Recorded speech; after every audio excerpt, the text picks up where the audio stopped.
Hey friends, 'tis the season to be jolly, like fa la la. So welcome to a special episode of All Things Madison, the Christmas edition. And in the effort to make things just a little brighter, I thought I'd share some wonderful short stories for the holiday season. So sit back, kick your feet up, grab some hot chocolate, and enjoy.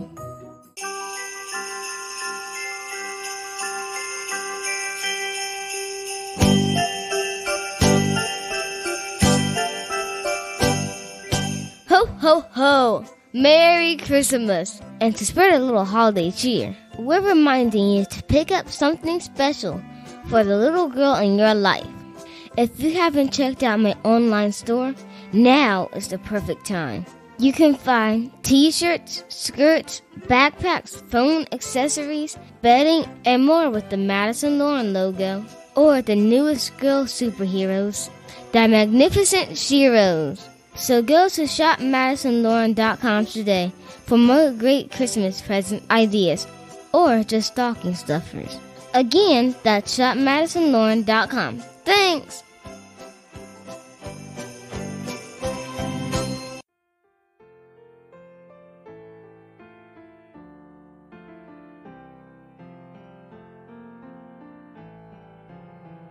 Today's story is A Christmas Carol, short story by Charles Dickens.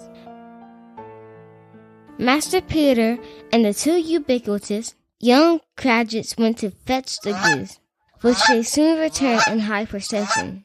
Such a bustle ensued that you might have thought the goose was the rarest of all birds, a feather phenomenon, to which a black swan was a matter of course. And in truth, it was something very like it in that house. Miss Cratchit made the gravy, ready beforehand in that little saucepan. It was hissing hot. Master Peter mashed the potatoes with incredible vigor. Miss Belinda sweetened up the applesauce. Martha dusted the hot plates. Bob took Tiny Tim beside him in a tiny corner at the table.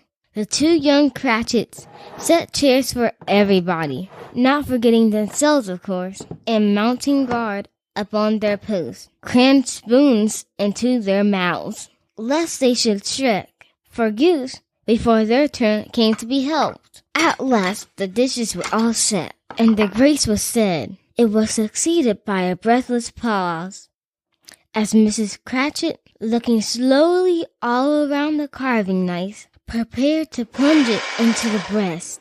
But when she did, and when the long-expected gush of stuffing issued forth, a murmur of delight arose all around the board, and even Tiny Tim, excited by the two young Cratchits, beat on the table with the handle of his knife, and feebly cried, "Hooray!" There never was such a goose. Bob said he didn't believe there was ever such a goose cooked. Its tenderness and its flavor, size and cheapness were the things of universal admiration. Eked out by the applesauce and mashed potatoes, it was a sufficient dinner for the whole family. Indeed, as Mrs. Cratchit said with great delight, surveying one small atom of a bone upon the dish, they hadn't ate it all at last. Yet everyone had had enough, and the youngest Cratchits in particular were steeped in sage and onions to the eyebrows. But now, the plates being changed by Miss Belinda, Miss Cratchit left the room alone, too nervous to bear witness to take the pudding up and bring it in. Suppose it should not be done enough? Suppose it should break in turning out? Suppose somebody should have got over the wall of the backyard and stolen it while they were merry with the goose? A supposition at which the two young Cratchits became livid. All sorts of horrors were supposed. Hello! A great deal of steam. The pudding was out of the copper, and it smelled like a washing day. That was the cloth.